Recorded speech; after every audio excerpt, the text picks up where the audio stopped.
Good morning, my brothers and sisters in the Lord. Good morning. I am inviting everyone to rise. I believe today we came to church not to just sing some songs or go through a routine. We came here as one family to encounter our living God and together declare His greatness. As Psalm 48 says, "Great is the Lord and most worthy of praise." Our God isn't just worthy, He is the most worthy to receive all glory and praise. Even when life feels heavy or challenges may feel big, we recognize that they are held within the hands of a God who is much, much bigger. This world and everything in it will pass, but His kingdom is stable, holy, and eternal. We are anchored in this truth that never changes. So we will not get so caught up on our daily stresses, so we will not forget the bigness of our Creator. His greatness isn't just about power. It's about His consistency. As His word says, He is the same yesterday, today, and forever. The God who parted the sea for Moses, the God who shut the mouths of lions for Daniel, and the God who conquered the grave for us, is the same God who is with us right now. We serve a God who isn't intimidated by our giants. So today, as we sing to the King of Kings, who is right here in our midst, let us shift our focus and look at His throne. Unsa man ang atong ginadala karon, the heavy hearts, the worries, the pain, let us all lay it down right now. Let our praises be our weapon as we declare His greatness in our lives, our enemies defeated. As we lift up His name and sincerely trust in Him, our perspective shifts from what we can do to what He can. So church, let us lift up our hearts and hands to our most worthy God as we thank Him for all that He's done. Let us sing Him these songs of worship.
of the heavens and the earth. Because He's the maker of the universe, the one holding our lives today, no storm can shake our inmost calm. For our peace isn't dependent on the absence of trouble, but on the presence of our sovereign God.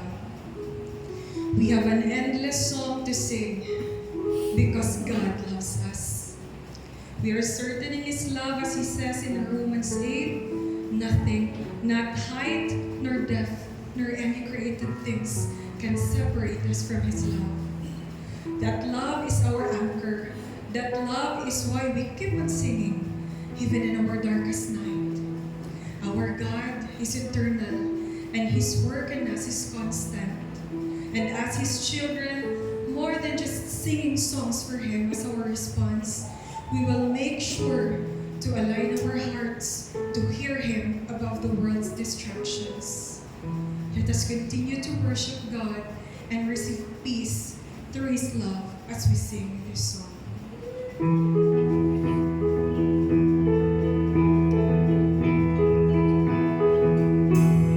There is an endless song and glory in my soul.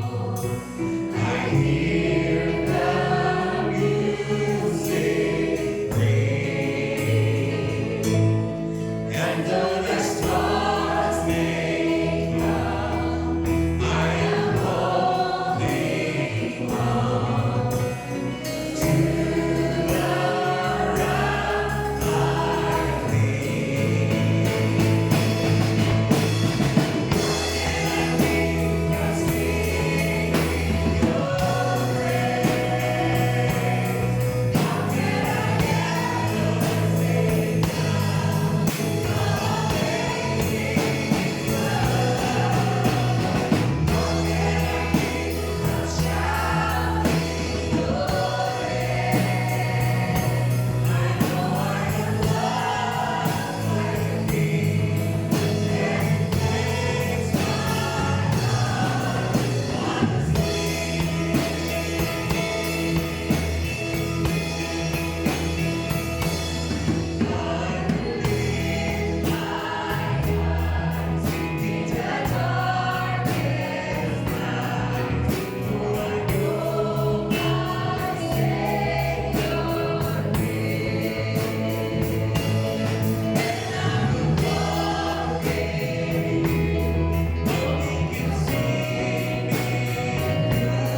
Indeed, Lord, our only response to your great, great love is our worship. Thank you, Lord, because your greatness isn't just a theory. It's a reality that we can lean on at this very time. Lord, you are seated above every circumstance present in this very room right now. And how we ask for forgiveness for at times that we make our challenges so big and your name small. Lord, at this very time, we just want to surrender all the heaviness in our hearts in trade of your perfect peace. As we declare, Lord, that you are for us and your love will remain forever. We have a reason to sing. We have a reason to rejoice through it all. Lord, please redirect our hearts and our minds on focusing so much on our personal mountains. And allow us, Lord, to be reminded that in this life, wala dyan ikaw, nagpabaya ka na. Oh God, once again, we are coming before you asking that you will please continue to help us surrender before you. Continue to acknowledge you, the bigness, Lord, of your love, na kaya i-carry ang bata ko sa kanang each and every day. Lord, let our lips, our lives testify of your greatness each and every day. Our lips, Lord, dili jud mahutdan of praises and worship. Because, Lord, ikaw gid worthy mo daw ang aning tanan. All the glory and the praises we bring back into the name of Jesus. Everybody will say, Amen.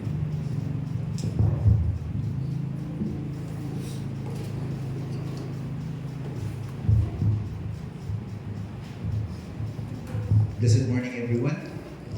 Morning. Good morning. If you have your Bibles with you, ito ang buksan na sa Leviticus chapter 26, verses 3 hanggang sa 16. Leviticus chapter 26, verses 3 down to 16.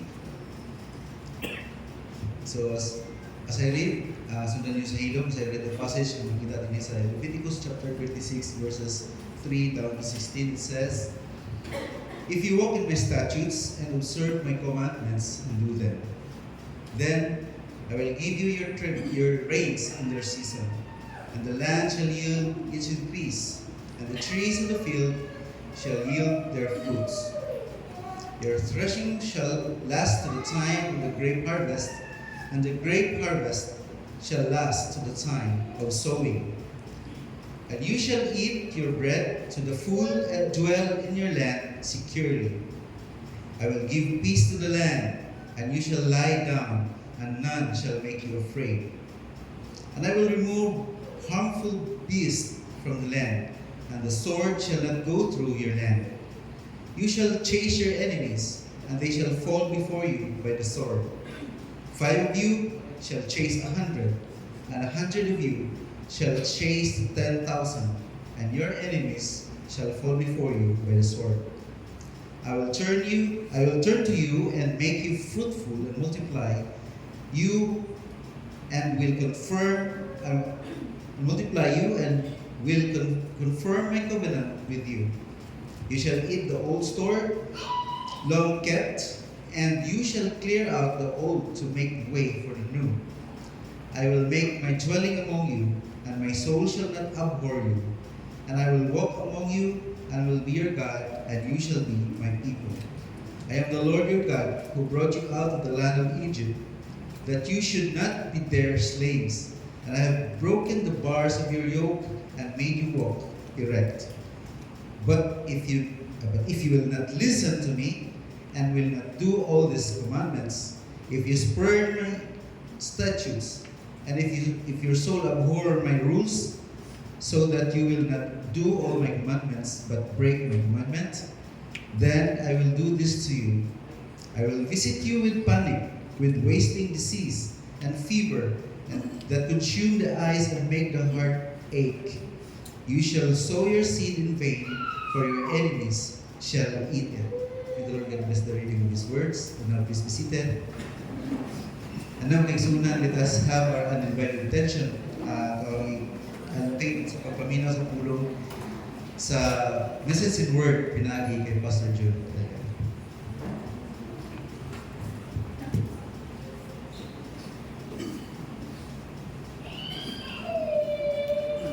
Morning sa tanang may buntag.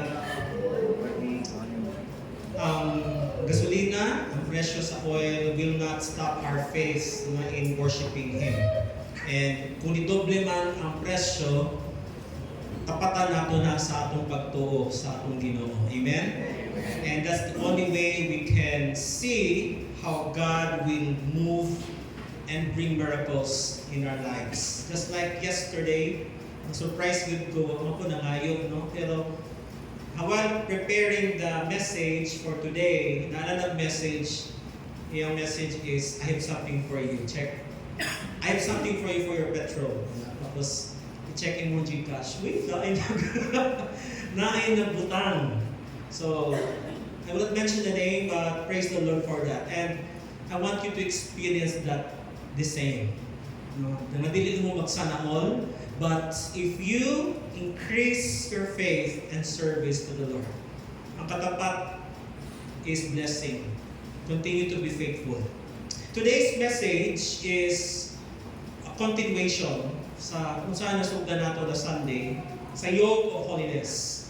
And still, under this theme, Beyond Faith, we are now in part 12. And the message nato last Friday, i-integrate nato because as I've seen ang theme sa Leviticus, it is woven in the context of yoke and holiness. Our topic today is aligned to holiness. Kabaluta na ang yoke has a special meaning in the scripture. Aware tayo sa itsura sa yoke. It's kahoy para lang maplastar ang duha ka animals so that the other one will be trained or para mapaspas ang trabaho. No, siguro sa mga naiuma din you are so familiar with that. At as I mentioned last Sunday, dugay na wala kita. Pero maybe karon kay mahal ka ng gasolina basi ubalik na po ng mga farmer sa yoke para sa pagdaro nila sa ilang farm. Back to traditional tool sa pagplow sa ilang mga field. No? Si Oscar agriculture man yung nahuman, kasi nakita ko ni yoke. May bin siya, yoke na solar. Ako usawon na siya. But yes, daghan sa generation karon, no? And mostly Christians have forgotten that special tool for farming, as well as na-ignore nato ang concept ani sa kung saan role sa yoke sa pagsabot sa ato ang kaluwasan. The yoke is related or connected to our salvation and designed sa Ginoo on how He planned our lives to be from the beginning. So it's safe to say that we Christians are yoked people of God. We are yoked people. So there are two major meanings sa yoke in the scripture.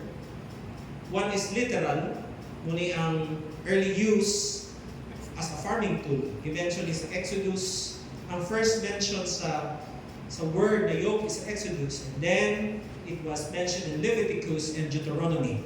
Pero figuratively, it is a description of bondage. Or it is a description of slavery.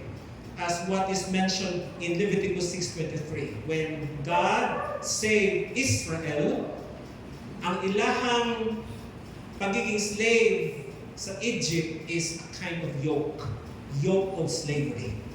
In other terms, it is also a description of oppression.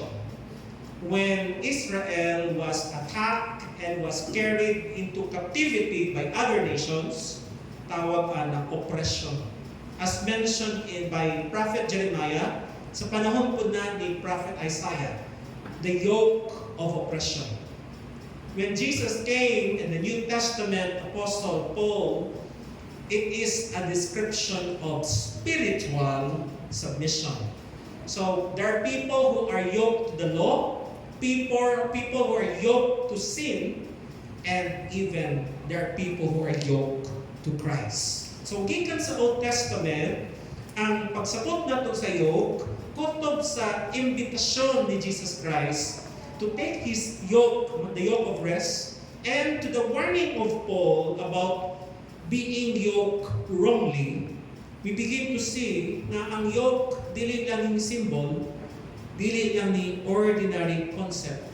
It is part of God's redemption plan. Bahagi ng kaligtasan ng Panginoon to save us is to yoke us so that ma-preserve, ma-maintain ang covenant life between Him and His people. This is a system. This is the operating system of God for His people.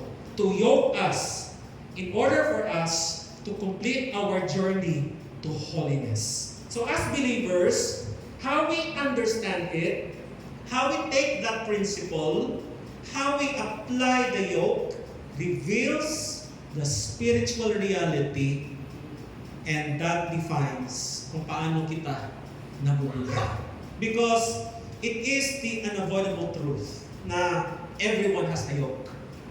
Bawat isa sa atin may yoke. Whether you are faithful, whether you are unfaithful, whether you are a believer or unbeliever, active or passive, serving or non-serving, the status simply reveals your yoke. And as I mentioned last Sunday, you are always yoked to something or someone.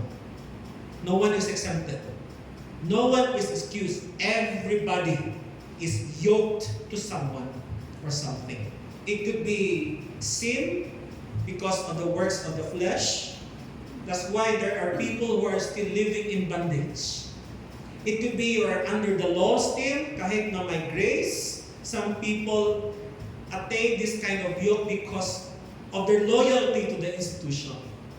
They focus more on religion rather than the faith and the grace of faith. They are burdened with legalism.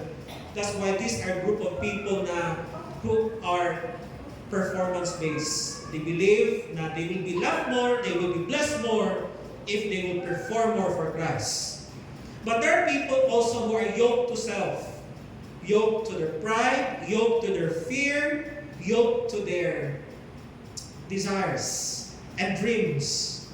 But these yokes are unstable because the self is unreliable. When the self gives up, we cannot stand any longer. But there's the best yoke, the yoke of Christ. Sabi niya, my yoke is easy. My yoke is easy and light. That's why we can find freedom and transformation in Him. So tanan kita, we are yoked to something, we are yoked to someone. And bawat yoke takes you to somewhere. Sin takes you down. At first, akala mo pag nagagawa mo ang lahat ng gusto mo gawin, akala mo liberty. In ending, it will manipulate you and control you to the point that you cannot anymore escape from the control and rule of sin. Religion without grace, it wears you out. There are people who look righteous in the outside, but empty on the inside. Self takes you nowhere fixed because the self seeks to control and manipulate. And no one wants to be with someone who is a manipulator and controller. An ending, you are isolated.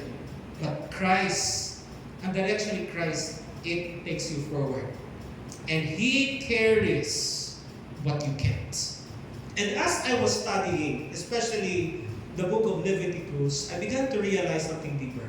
What is that? God's yoke was never just about connection. God's yoke is always been about alignment.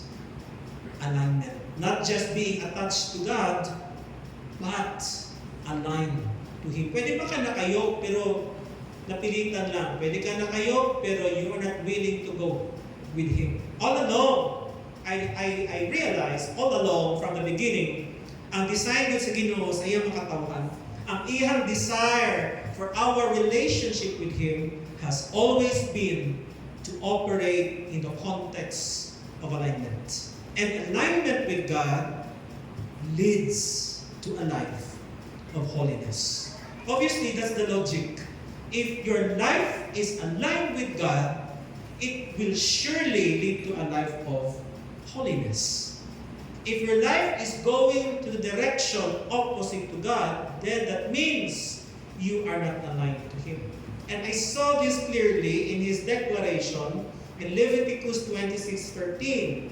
Sabi niya, I am the Lord your God who brought you out of the land of Egypt, that you should not be their slaves. And I have broken the bars of your yoke and made you walk erect. So when God decided to choose Israel to be His own, and when He decided to save Israel, God did not just remove a yoke. Iyahang gi-establish ang covenants. When He removed the yoke, He restored the direction of His people. Not in the lifestyle of a slave, not in the lifestyle of the Egyptians, but in the lifestyle of holiness. He restored their posture. They're not anymore slaves. Their position, sons of God, children of God, people of God, royal people. And He restored the alignment. In other words, na-reset ang ilahang pagkinabuhi and na-reformat ang ilahang pagkatao. So from that moment, ang panawagan sa Ginoo sa iyang mga pinili is to move forward under the new covenant banner where He established in Leviticus 26. That's why when He broke the yoke, He introduced another yoke which is described in Leviticus 26 as the norms of the life, ang dynamic sa relationship, and ang pattern sa ilahang walk with Him. Everything must be done all in His presence. And I realized this. Another way to understand salvation is through the picture of the yoke. Because when He saved us, He unyoked us from the slavery of sin. When He saved us, He re-yoked us to Himself. Did you get the picture? That's the yoke of salvation. Unyoking and reyoking. Unyoking from the world, from the curse of sin, from the penalty of sin, reyoking to life, to Himself, to the Lord Jesus Christ. So, dili na kita slave when He reyoked to us. We are not slave to His system. We are not slave to His will. We are not slave to His agenda. We are not slave to His ways. We are now operating in the context of liberty because binigyan tayo ng choice. His calling to align with Him is not by force. We were given that choice. In verse 3, Igonia, if you walk in my ways, if you choose to be yoked and align with me, the benefit is presence, provision, peace, prosperity. Sa kanang panahon nga challenge yun ang atong mga pitaka, challenge yun ang atong bank.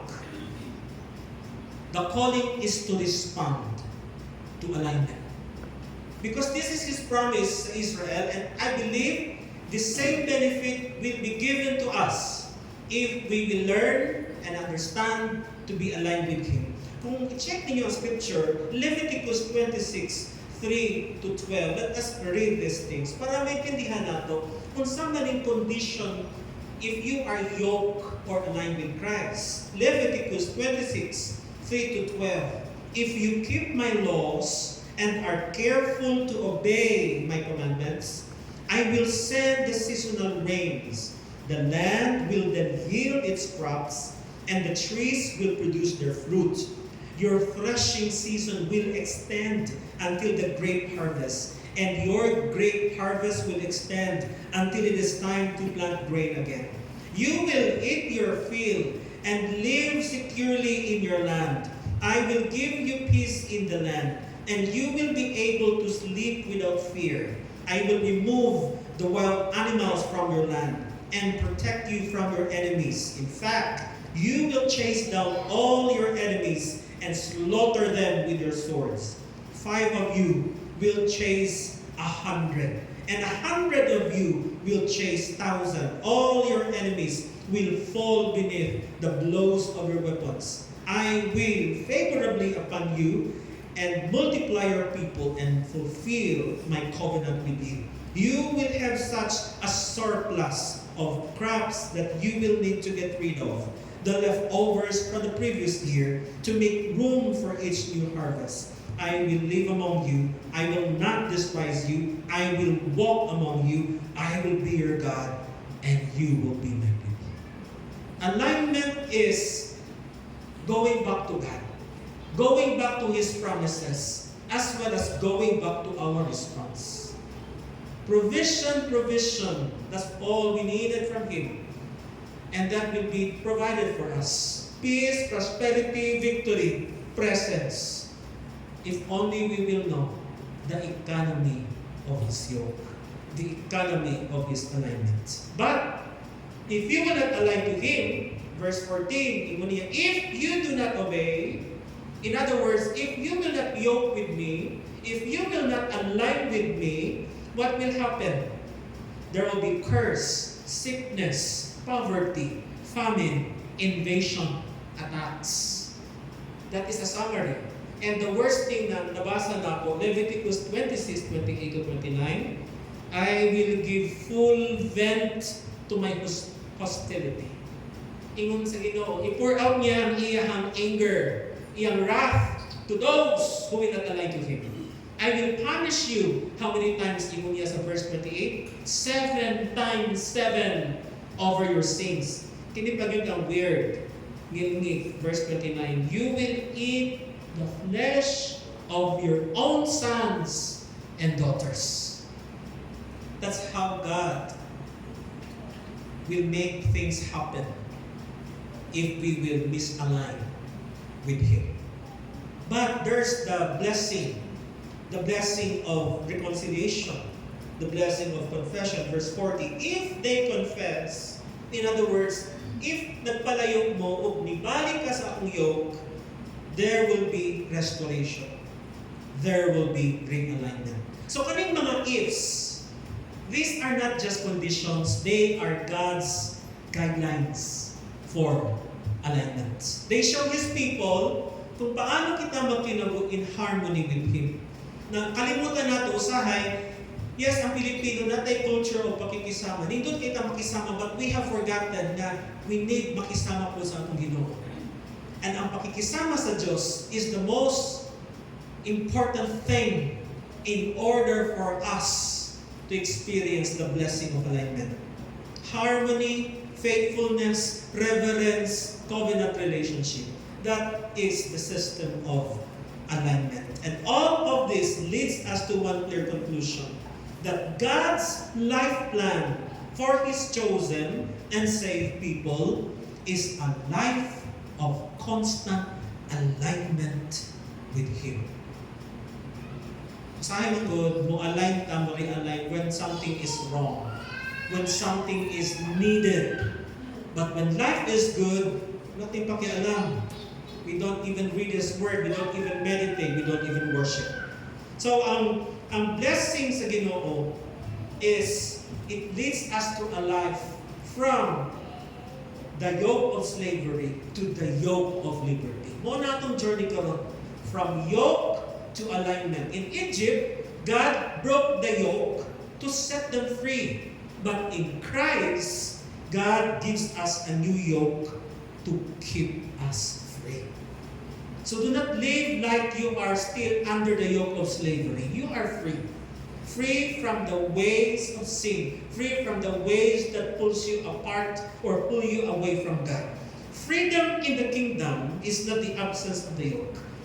Freedom in the kingdom is the presence of the right one. That's why when you are in Christ, there's no absolute freedom.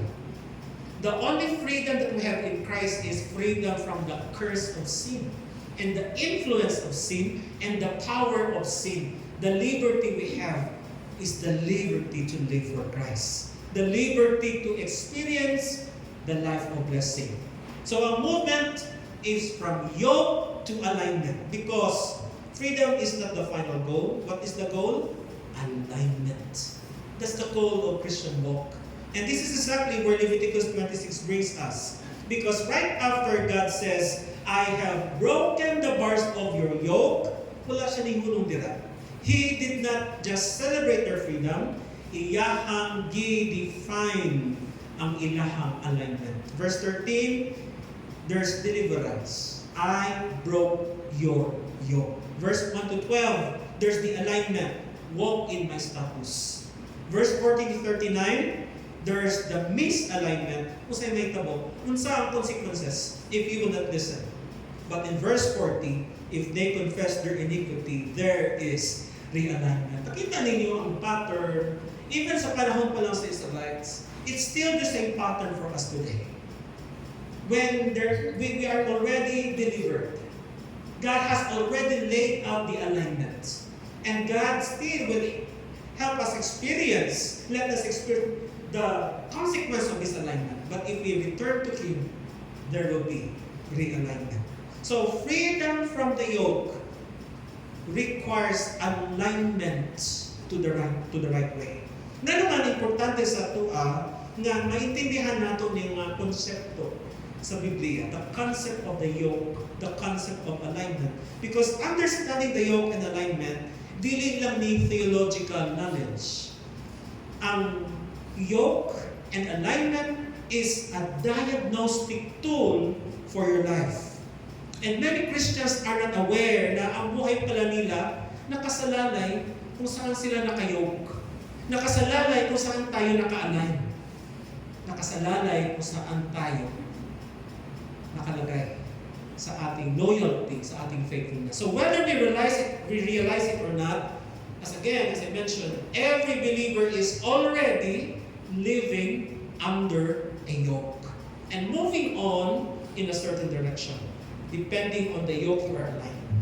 So, bawat isa sa atin realize may yoke na tayo. And without realizing it, that yoke is leading you somewhere. So it is relevant to understand this concept because, una, your yoke determines your master. So if you believe in the master of deliverance, the master of alignment, the master of blessing, then you yoke on him. Ang yoke dili lang ni tool, ang yoke is a representation of authority. So to understand the yoke is to understand kinsa jud ba ang nagalid sa atong kinabuhi. Makita man nimo na sa imong life, sa imong mga choices, decision. Who is leading in your life? Is it God? Is it self? Is it culture? Is it ambition? This is why Jesus Christ did not say, have no yoke. Wala siya nagsultiyan niya na. Ang giingon ni Jesus Christ, take my yoke. Because you will always be under something. And you will learn to recognize His authority over you. Ang problema, many Christians just wanted Christ as Savior, but not as their Master.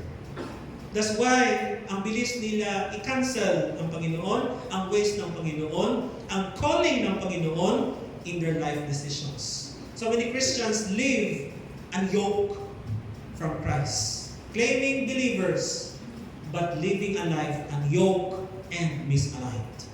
Bakit mahalaga ito? Number 2, because alignment determines your direction. Kasi pag sinabi mo na under yoke ka, ibig sabihin, something is guiding you. Something is pulling you. Something or someone is setting your direction. And someone is controlling your destiny and your future. Malalaman mo niyan, if you ask your life, saan ako patutungo? You will know who is leading you there. You will know who you are following. Diba? Walang neutral sa buhay. Hindi pwedeng wala kang sinusunod. Meron at meron kang sinusunod. May humuhubog sa iyo, may humuhubog sa direksyon ng buhay mo, may humihila sa iyo. At araw-araw may direksyon ang buhay mo. So the issue is not if. The issue is which and where. In other words, ang tanong hindi kung may yoke ba tayo. Ang tanong, kanino ako nakayok at saan ako patungo? Kung ano ang interest mo ngayon, ano ang binibigyan mo ng panahon, saan mo ibinubuhas ang oras mo, ang pera mo, ang interest mo, ang buhay mo, it is a reflection of your yoke and your direction. So you can be sincere in the church, you can be passionate, you can be active in the church, but you still can be misaligned. Because alignment answers the question, where is my life actually going? Not your intentions, but your direction. Matanaw na to, you can have the best car in the world, full of energy, with confidence kung mag-drive ka. But if you are driving in the wrong road, you will still end up in the wrong direction. Maski usapan ng kalindot mo sa kanan, expert ka mo drive, but if you are on the wrong road, still you're not going to reach a right direction. Sincerity does not guarantee direction. Alignment does. That's why when we serve in the church, in the body of Christ, with other people outside, check your sincerity. Where is this direction going? Why mahalaga? Because, number 3, misalignment is subtle. Ano ibig sabihin ng subtle? Hindi siya obvious. Minsan hindi natin napapansin, lumalay na pala tayo sa alignment. Nobody wakes up and say, today, I am going to rebel against God. Pero makita na lang natin na sa mga decisions natin. Misalignment is quiet. It looks like delayed obedience. Later na, quiet compromise. Okay lang naman. Okay lang na siya. Karoon lang bitaw na. Panagsaraman na. And gradual lift. Hinahinay. Hindi mo napapansin. Your conviction is getting farther from alignment with God. Muning rason nga naman, nag-warning si Paul, he warns about being unequally yoked. Not because it is obvious, but because it is gradual and dangerous. Kaya sabod na sa drugs, sa naka-share sa ako sa experience, una-una wala man lang, pero later, pagkatawag na niyo, later on, murag gusto niya hindi na ka makawala. Ang barko, about that is drifting, hindi naman kailangan na hilahin, di ba? Ang kailangan lang, walang anchor. Kung walang anchor, if you notice, dayon na ang imuhang barko. That's how misalignment takes place. Slowly, silently, it drifts away. Kaya bantayan nato, asa ka naka-anchor. Bantayan ninyo asa ka nakayok. Because it may be leading you somewhere else, far from the grace and plan and will of God. Bakit mahalaga? Because you can be free, but still misaligned. Now, this is where many believers are today. No longer in the yoke of slavery, no longer bound by the past, but at the same time, not fully aligned with God. Ang dami nating gustong pasukin. Minsan, sa dami nating gustong mapasukin, we reduce time to be spent in worship and serving God. Freedom without alignment leads to drift. And drift over time leads back to bondage. Freedom without direction leads back to the same bondage. Murag prisudan ba nga, bagong gawas. Pagwas pa lang, instead yung mabagong buhay, dating gawin. So balik-balik siya sa prisuhan. Why mahalaga ang alignment? Because it is where life flows. Leviticus 26, ipakita na kung ikaw naka-align sa Ginoo, if you follow, if you obey, if you advocate His values, His teaching, His holiness, kung sa'yo maabot sa itong kinabuhi, there is order, there is peace, there is fruitfulness, there is His presence. Diba? Ang train is a powerful mode of transportation. Kaya lang, mag-work lang siya properly if naa siya sa train tracks. Di na pwede mo dagan diri. Di gina mo silbi, maski usang na kanindot. Iharap mo na kinabuhi. We should walk in the track that God has laid out for us. A track that will never cause misalignments. So alignment is not restriction, it is a system that makes life work. Lastly, bakit mahalaga ito? Because it defines true spiritual maturity. Kasagaran, ang measurement nato sa maturity, kung ilang years ka ng member sa church, kung anong alam mo sa scripture, nabasa mo na siya from end to end, or ilang taon ka na sa ministry. But that's not the real measure. Spiritual maturity is how aligned your life is with God. May mga believers na bago pa lang, pero surrendered na ang buhay, obedient ang buhay. Pero may mga tao na matagal na, pero hanggang ngayon, they still make decisions that are misaligned to the will of God. So sino ang mas mature? Ang mas mature, whether you are new or old in the church, your alignment says it so. Many believers today are asking, am I saved? But the deeper question is, am I aligned? Alignment. So now, we understand why this matters, because the yoke reveals who you are under. Ipakita sa iyo, kanito tayo sumusunod. Sino authority natin? But alignment reveals where you are going. Which brings us back to Leviticus 26. If alignment is the goal, then how does God define it? Ingon niya, if you walk in my statutes. Which we will be covering more next Sunday. Today, we've just learned ang biblical concept of the yoke. Ang literal and figurative concepts. That how God's yoke is never just about connection, it is alignment. And that freedom is not the ultimate goal, alignment with God is. And how alignment begins with walking in His statutes, step by step, day by day. So ngayon, ang tanong na i-reflect natin, first question, am I walking in alignment with God? Ang dila ba nato naka-align? Mindset naka-align? Heart naka-align? Our job, our attitude, our behavior naka-align? Second question, where do I need to adjust my steps to follow Him more closely? Are you willing to let go of things that causes misalignment? Things that brings you away from the track of life. Let us pray. Let us meditate on those questions. Am I aligned? Am I willing to surrender the things that cause misalignment? Let us pray. Let's ask God to guide our walk in His ways.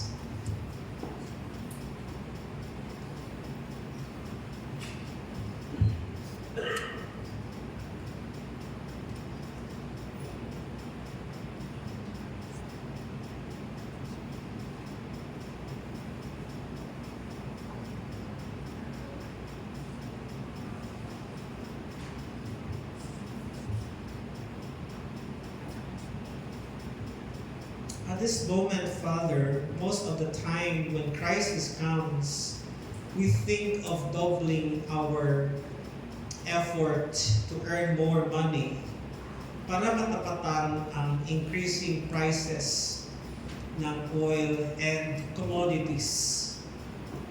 But your economy teach us to double time on checking our yoke, checking our alignment. Thank you for making us realize our healing, our peace, our prosperity is connected to our alignment with you. You don't want us to exert effort, but you want us to simply follow and obey. Thank you for making us again understand that the yoke is a symbol of our salvation. We are saved to be aligned to yours, to your will, to your way, to your standard, to your agenda. Forgive us when at times we are lost in our focus, but now we want to be realigned once again to yours and experience the benefit of your full blessing to us. Now we're not afraid of this oil crisis. We just want to follow your footsteps. In Jesus' name, amen.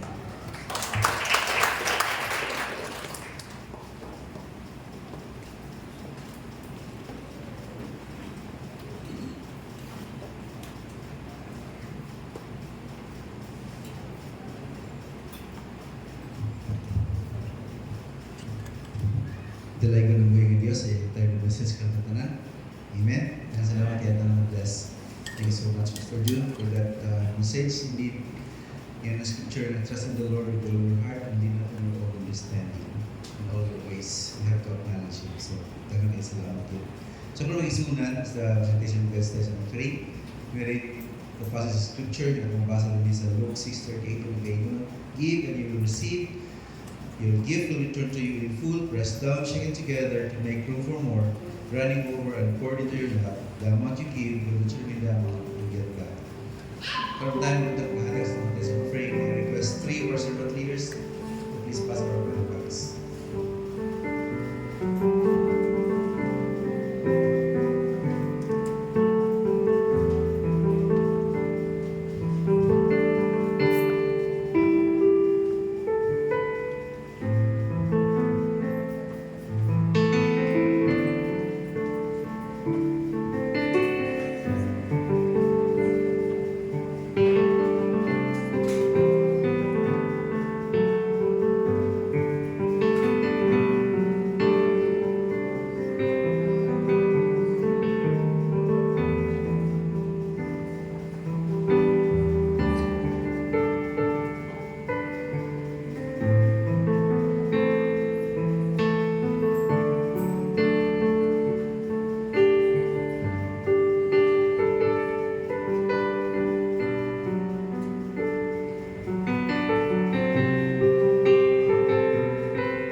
For our announcement, Class 201 just recently concluded, no? At today, concluded ang ilang class. Congratulations. Palakpakan na to sila. And they will be moving up sa ilang new teacher na po, Class 301. Now, they will be under kay Sister Gemma. And she will be handling more on involvement in the ministry. So, we are looking forward to see you develop in your understanding of your calling in the Lord. Also, after the service na ay Women's Choir Practice, this is for the Women's Sunday sa last Sunday of the month. And I will be requesting also next Sunday na lang meeting Hearts, appeal na ang YBM. And also, sa mga choir and teachers, pray for kahit hapit naman ang summer, we will have our retreat para sa preparation again sa ito mga bulhaton for the year 2026. For our anniversary, direksyon sa Ginoo sa Buha kay Crisis Man, mo sa Ginoo Puyo. Let us celebrate here in this church. Para wala na di ba? Mahal kayo gasolina ron. So we will be spending time there is a church. That will be on May 17.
thank you that in times of crisis, you still extend your hand to us, inviting us back to the yoke where we once ignored. Thank you, Lord, for telling us, come to me, you who are heavy and laden, take my yoke. For my yoke is easy and burden is light. We want to rest in that assurance. We want to rest in that economy that you want us to believe and trust. That in this crisis, your blessings and favor will get us through. But it will be a shame for us to claim without realigning to you. So Father, forgive us. Forgive us for being so faithless. Forgive us for not trusting 100% to your promises. Teach us to follow your ways and help us to experience the blessings that you will be giving to us. Lord, we trust in you.